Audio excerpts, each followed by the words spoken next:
Hey guys, welcome back to my channel. If you're new here, my name is Beth. I am a 37-year-old attorney living in the DC area with my husband. And for today's video, I am going to film a review, demo, and wear test of the new Goss Luxury Cream Foundation. So I have two shades in that foundation. I have shades 11 and 12. So these are the two lightest shades, and I couldn't quite make up my mind when I was purchasing. But I did end up using both today. And I also picked up his puff that he released as part of this collection. So this is his application tool. So I'll show you how this goes. Obviously I've used it because it is dirty, but I used both sides of this in the way that he suggests. And then I also used the powder that he sold as part of this collection. So if you want to see all of these products demoed on kind of 37-year-old fair, dry skin, then you've come to the right place. So if that all sounds good to you, make sure to subscribe and keep watching. Okay, so let's go ahead and clip the hair back.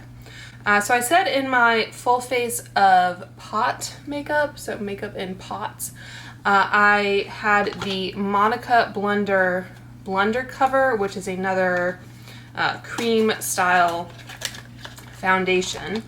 So I applied that in that video, and I think I mentioned that I'd already ordered this Goss foundation and that I would do kind of a side-by-side comparison. So I might mention this product in this video, but for today's video, I'm just gonna do an all-over Goss application with his powder and his techniques and everything. And then I think in a later video, I will do the side-by-side. Okay, so let's talk a little bit about this foundation. So like I said, I have the two lightest shades, and the lightest shade is 12. I wasn't sure whether to go with this shade or the next one up, which is 11. So I kind of hemmed and hawed a bit, and in the end, I just decided to order both. In his video, it was interesting because he said that 12 was kind of a universal lightener. So even if you have a deeper skin tone, you can use 12 to lighten up the shade to use as a concealer or just to adjust for your perfect shade. So I thought that was kind of interesting, but I wasn't sure whether 12 would actually be my match. So that is what 12 looks like. And when I was looking at the shades on the website, the swatch of the product looked different than the swatch on the arm. Like the swatch on the arm looked kind of straight up white, so I was a little nervous. But just to kind of show you side by side, I might use this product primarily as like a concealer because I think this product is meant to do both. But looking at it in the pot, this does seem a little bit closer to my skin tone. So let's go ahead and swatch these.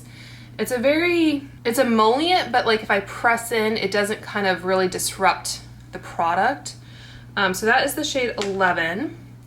And then this is the shade 12. So just to show you on me,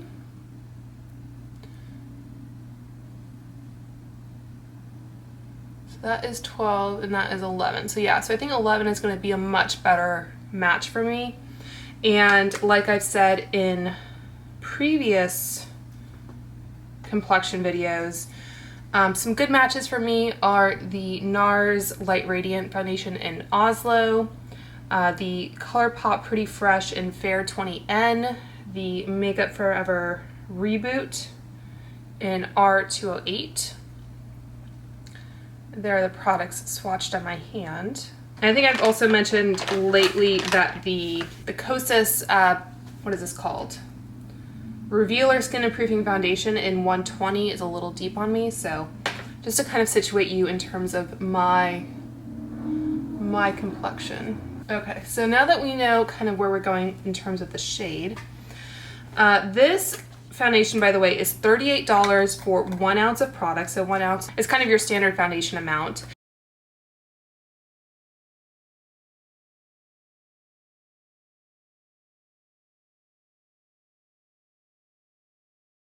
While I'm talking, I'm going to go in with the First Aid Beauty Coconut Skin Smoothie Priming Moisturizer, just to make sure that I have a nice hydrated base before we go in with the makeup. I did my skincare not too long ago, but because I have dry skin, I just always like to make sure that I have a nice kind of hydrated base before I apply makeup.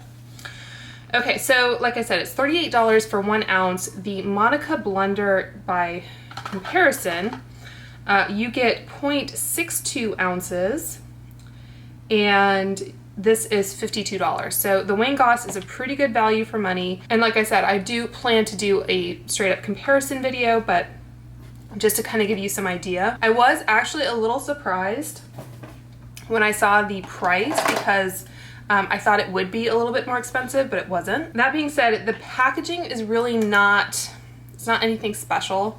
The outer packaging is just kind of, you know, a bare box here. Like the Monica blender, you do have this inner cardboard portion, which I don't know if that was necessary for this type of product. This might be plastic and the Monica blender might be glass, but that doesn't really bother me. The Monica blender had one of these little inserts, which again, don't know if that was strictly necessary, but anyway, I just thought I would kind of describe some differences I noticed. Okay, so what does it say? It says, discover your smoothest skin with Wayne Goss's first ever foundation, the Luxury Cream Foundation. This classic cream formula glides onto skin like silk, delivering buildable coverage with a satin finish that looks, feels, and wears just like real beautiful skin, no matter your age. Thanks to a high pigment load, and I think he mentioned in his video that it was like 30% pigment, a little goes a long way. Blend it out for sheer payoff or build it up for your ideal level of coverage. So again, full coverage, satin finish, and a cream formula. So the classic cream formula, it glides on smoothly, minimizing the look of pores, lines, and skin texture for a poreless finish. And I don't really struggle too much with like pores and that kind of thing. It's just not my specific skin concern, but I definitely do have some lines and everything now. High concentration of pigment for customizable coverage levels. And it says you can mix the shades together for bespoke highlighting and sculpting effects. All right, and as far as the application, he obviously recommends that you use his Beauty Puff. It says pick up a small amount with the Poreless Beauty Puff. A little goes a long way. Using gentle yet firm pressure, apply to skin in downward strokes for the smoothest possible finish. Apply more for extra coverage where needed. For a dewier finish, pat onto skin with a damp makeup sponge. Set with the weightless powder for longer lasting wear in a velvet matte finish. Yeah, and it says for a brightening effect, mix shade 12 with your closest shade match and use as an illuminating concealer to minimize the look of under eye bags and dark circles. All right, so since I'm already holding this up, I'll go ahead and tell you about it. So this is the puff, the Smooth and Set Poreless Beauty Puff. This retails for $10, and I'm not sure if there's anything too remarkable about it, but I decided to go ahead and pick it up. Interestingly enough, the Monica blender tool that is marketed with her product is a brush, and I think I said in that video that it looked to be a brush kind of like this Sephora 56.5 brush, so kind of a pinched, I don't know how you describe this, like a synthetic pinched kabuki brush, kind of. So just for the comparison. So it says meet Wayne's secret weapon for poreless skin, the Poreless Beauty Puff. This double-sided applicator can be used to apply liquid and cream formulas as well as powders.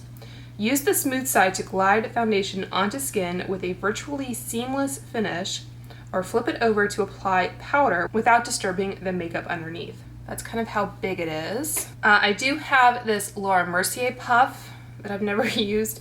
And this has more of a kind of velour finish on both sides. So he has one that seems to be a little bit smoother. So the texture on this side, the Wayne Goss, seems different. If I flip them over, they seem kind of more similar.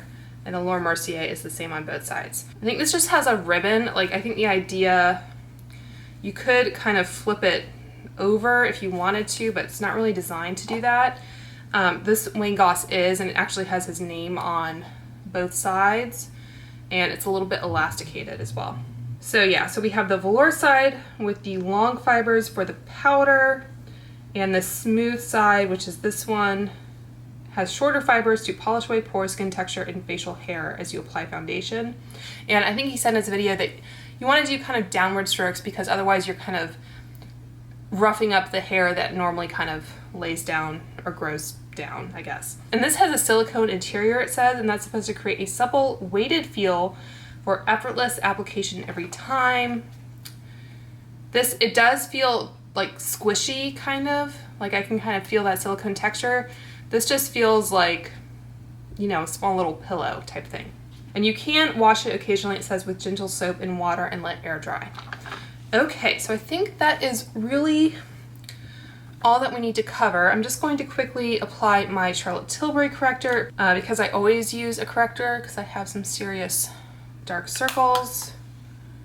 And I feel honestly that it's the best way for me to be able to judge a foundation is to have the corrector on. Okay, so let's make sure we go into the right shades. This is shade 11, and using the little puff applicator here. So, okay, so we'll see how that does.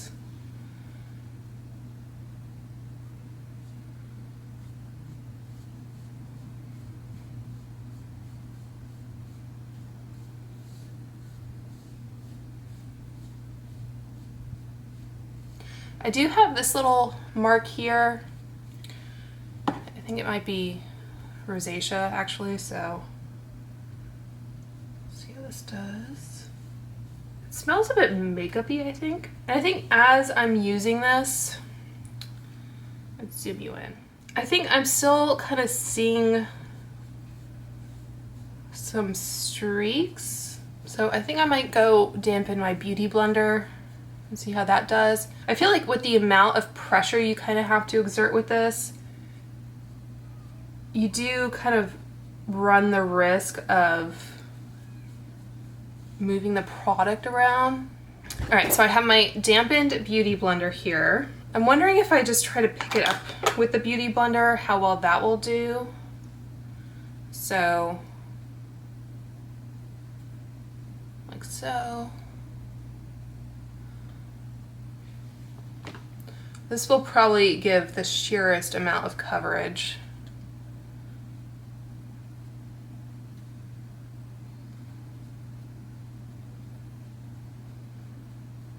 I think the shade actually matches me pretty well. It's always a little bit, I don't know, not concerning, but it's one of those moments where you kind of have to trust the process. When you have kind of a fuller coverage product, you're taking away all the natural color and everything in your face, but you add that back in with bronzer and blush and all that. Yeah, I think for me, kind of dotting it on and then going over with a damp sponge is kind of the way to go. I mean, it's not terrible, but I think to get kind of the most even coverage, that is going to be kind of the easiest for me anyway. So the puff isn't bad, but I don't think it's something you need to kind of rush out and purchase unless you already really enjoy puffs for whatever reason and you want to try his. I mean, for $10, it's not the worst price for a product. Okay, so now that we have that applied, let's try some of this 12. So I'm just gonna rub my finger in it, and normally what I like to do, even with like a doe foot, is to kind of spread it out with my fingers, like use the warmth.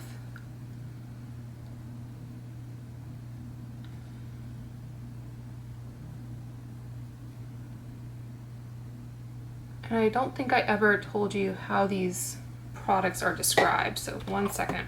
Underneath my eyes, I don't actually think that's a terrible shade. Okay, so shade 11, which I used all over my face, is described as very light with cool undertones. And this shade 12 is called lightest with neutral undertones. And shade 10, for reference again, is light with cool. So we go from, just in reverse order, lightest with neutral is shade 12. Very light with cool is shade 11. Light with cool is shade 10. And then shade 9 is actually light medium with neutral. So I think if you are like a truly porcelain complexion, I think you could probably use shade 12. But even if you are, I guess, often, but not always, the lightest shade in the foundation, I would probably recommend using, going up to shade 11. I think with the emollients of this texture, I'm just having a little bit of a hard time kind of getting it to stay where I put it. Like this little spot, I think it's still kind of peeking through, and I think for a like full coverage foundation, I shouldn't really see it as much. But I think like this is one of those instances where even though it might be kind of targeted as an all-in-one type product, I think I still want kind of a more full coverage concealer than what this offers. All right, so I'm gonna use my Wet n Wild Incognito underneath my eyes just to make sure that I'm getting the coverage that I want.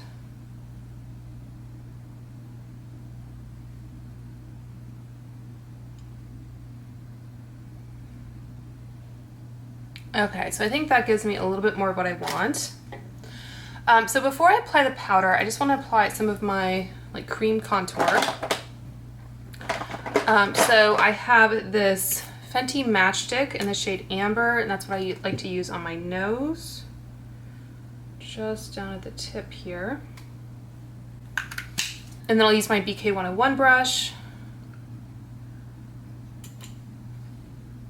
I'm curious to see whether they will do a Mother's Day sale this year. I think they typically do, but I'm not sure. Okay, and then for contour, I like to use this KVD one. So I'll start underneath the chin. Same brush.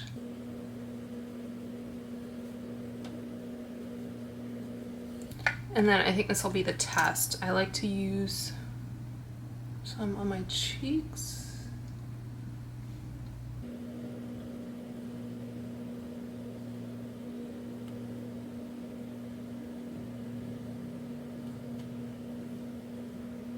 So I think that blended pretty well over the cream. I think that's really what I wanted to kind of see. I mean, it's a pretty kind of blendable, forgiving product anyway, but I just wanted to see that. Okay, so let's talk about the powder. So this is an instance where I think the packaging did leave a little bit to be desired. Okay, so this is the powder. And this is only $28. You get 25 grams of product and it's talc free. Again, just for a price comparison, another loose powder recently to the market is the Say. This is $30 for 4 grams. So you're getting almost 6 times the amount in the Wayne Goss, and it's about the same price. Okay, so when I did get this, I don't know if you'll be able to see there was a little bit of kind of a cosmetic blemish to the box, not a huge deal. But when I opened it, I think now you can't see it because I opened it already, but it does seem like the powder was not fully sealed in, so I'll show you what I mean. So if you can kind of see around the rim there, oh, that's interesting. So that is, I guess, just the interior plastic of the cap, and then there's this little piece of paper, I guess, that you kind of normally keep in there. And then you'll see that I did keep the sticker on so far. I haven't touched the sticker, but the powder is already coming through. I know some people only kind of poke holes in a few of these. I might just try to use kind of what's in the cap already before I peel off the sticker. But it doesn't appear that there's any kind of mechanism to keep the powder from coming out, like when you're traveling, that kind of thing. And there are a pretty large number of holes too. So I don't think this is going to be a product that I have any issue getting powder out of. Like with the Say one, it's a very kind of fine amount. I really have to tap it out kind of a couple times while I'm doing my makeup. This one has like a close open switch. So it's just a piece of plastic where you rotate it around and it covers up the holes. So it's not like the most sophisticated mechanism or anything, but it is effective. And you know, maybe you would be more likely to travel with this kind of powder than this Wayne Goss, which is a larger jar. I don't know, maybe if you would come out with like a mini that had some kind of stopper mechanism, that would be nice. Just again for comparison, this is the Viseart loose powder. I heard someone compare this to the Viseart. This has like a scoop in it. So again, you still have a large number of holes, and you just have this pretty simple like 3D element that would kind of directly sit over the holes and prevent the powder from coming out. So again, it doesn't have to be anything super fancy or technical. The Hourglass loose powder, similar type of situation. This one is a little bit more elegant because it has that H. And you can see there's still some kind of powder that is sitting down in the hole, but it is kind of contained by this little kind of stopper mechanism. So I think there's a limited amount of powder that would come up while you're traveling or while it's being moved about, as opposed to potentially like you could have a whole capful here of the powder. So that is kind of a miss for me. I would have liked to have seen something along those lines. Again, it doesn't have to be super technical or advanced or anything. Okay, but what does it say about this? So it says, your search for the perfect setting powder ends here. This invisible loose powder from Wayne Goss looks and feels like nothing on the skin. It's free of talc and pigment, so I know a lot of people don't like to use talc. The weightless powder blurs the look of pores and blemishes while imparting a velvet matte finish to the skin, all without caking or adding unwanted texture.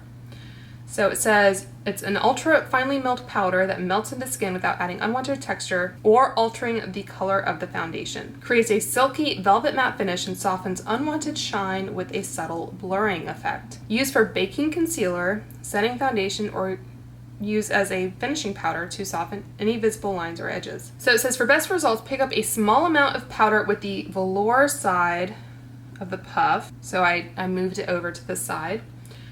Tap off any excess powder and gently pat onto skin. Repeat as needed.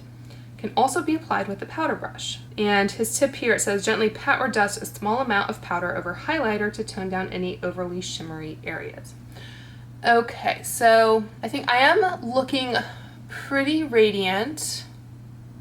So I think I will want to set my face. Again, I have dry skin, but I still like to have some setting, especially underneath the eyes. And I think for underneath my eyes, I will use a brush. So I'm just gonna use this e.l.f. small tapered brush. And like I said, just kind of swirl it, picking up some powder. Again, I don't think this is going to be a case where I have any issues getting enough product on the brush.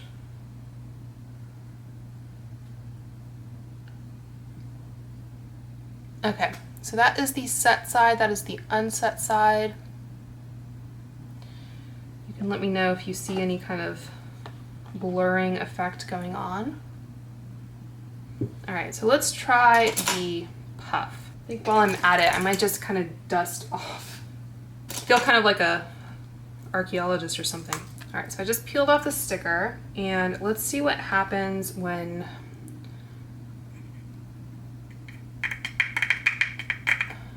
okay, so good amount of product.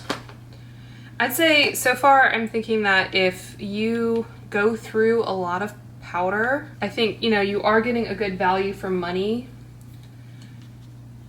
with this much product, especially if you want a talc-free powder.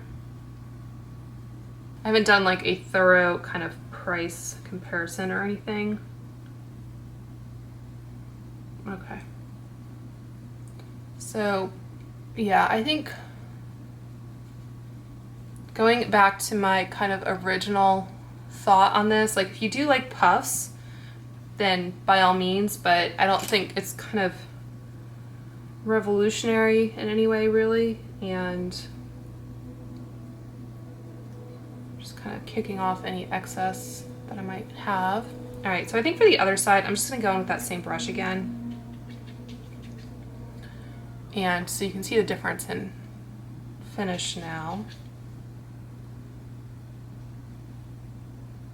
This might be kind of overly powdered for my skin, and when I'm using the brush, I think I'm able to kind of control the amount a little bit. So I think like on my forehead, I think this side has a little bit more luminosity and radiance to it still compared to this one where I went in with that puff. Okay, so I think that is it for the Wayne Goss products. So I am going to jump off camera, finish my makeup, and then I will check back with you in a few hours. What time is it now? It's almost 3 o'clock, so not getting an early start today, but I should be able to give you a good 8-hour wear test, I think. I would have liked to have done 10. I didn't see that he had any claims, I don't think, as far as how long wearing this is supposed to be, so, you know, I should be able to give you a solid 8-hour wear test. All right, so if that sounds good to you, make sure to stay tuned and keep watching. All right, so makeup is done. I used the Patrick Ta Major Dimension 1 palette on the eyes. I used some of the Bare Minerals Kiss of Pink bronzer and the Gucci bronzer as well. I have the Tower 28 lip gloss in the shade Cashew, and I did my brows. I used the Benefit Gimme Brow in the shade 1, I believe. And then I have the Makeup by Mario eyeliner in the shade Perfect Brown. I have the Fenty Full Frontal Mascara. And I think that's it, except for highlighter. So I did remember that with this order, I had purchased, if I can find it here, the Wayne Goss number 4 brush. So Britt Clark always talks about this brush when she applies highlighter. And I do often use the Anastasia A23 brush, which is this one. So this one is good at kind of buffing foundation in, but if I wanted a more kind of targeted placement, I thought this Wayne Goss brush would be nice. I do have quite a few of his brushes that I've collected over the years, and they're really nice quality. So I thought I would go in with this Charlotte Tilbury highlighter. This is the Pillow Talk Multi Glow. So this is the lighter version of the ones that she released recently. And I'm going to take this and kind of go into, I think, mostly these 2 shades and see how that does.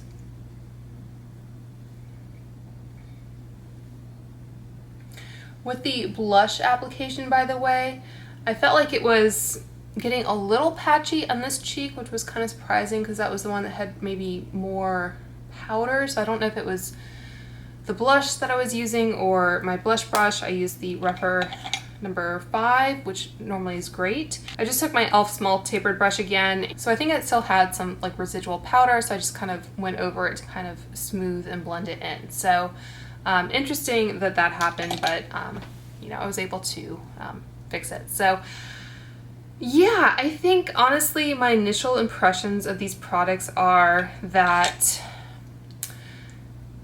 I have purchased a couple lip products from Wayne Goss in the past, but I think most of my other purchases have been the brushes, and I think his brushes are kind of my favorite of his products generally. So I think right now it's just feeling a tiny bit heavy on the skin, and of course I did apply a fair amount of powder. I think it looks nice. We'll see if it creases, especially, I mean, I can see a little bit of creasing here. Take a little bit more powder and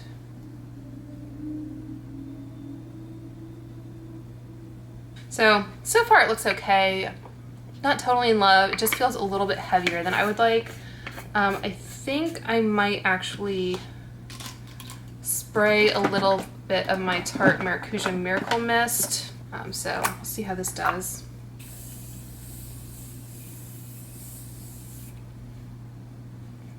So this is one of those really fine aerosolized mists.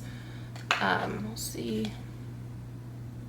Yeah, there's a few spots where maybe it came out a little bit too heavy. Yeah, that feels nice on the skin, and I guess we'll see how this does with long-term wear. So anyway, now that that is done, I'm going to leave you for a few hours, and I will be back at the end of the night to check in. Okay, end of the night. So it is 11:30, so I definitely got a solid 8 hours in, a little over 8 hours. So as you can see, I have my glasses on. And it did, I think, wear off a little bit around my nose, as you would expect. So Haven't touched up at all. I think on the whole, it looks a little shiny on my forehead, a little bit on my cheeks perhaps, but nothing that would be kind of out of the ordinary for me at this point in the night for wearing a foundation. Yeah, and like in my smile lines, it's not creasing really at all. So as far as like not settling, I think the finish and everything still looks pretty good.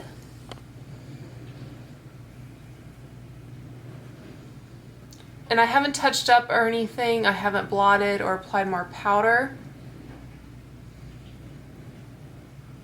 So it may wear differently for you if you have oily skin, but you're probably kind of used to dealing with that. You're probably using maybe a mattifying primer, for example, or just touching up throughout the day to kind of remedy any oils that are coming through. I think I like the way it looks, and right now I'm definitely ready to wash my face, but it doesn't feel as heavy as it did maybe a couple hours ago. So I think next time I use this foundation, I will kind of dot it on my cheeks as I did and then blend it out with a beauty blender and then use a brush rather than a puff to apply powder. So I think that combination of techniques is going to be best suited for my dry skin. I don't think I need such a heavy layer of powder as what I initially applied. I think this mascara is smudging though. But as far as whether I would recommend purchasing this foundation, I would say that if you have tried cream foundations in the past and have enjoyed them, then give this one a shot perhaps.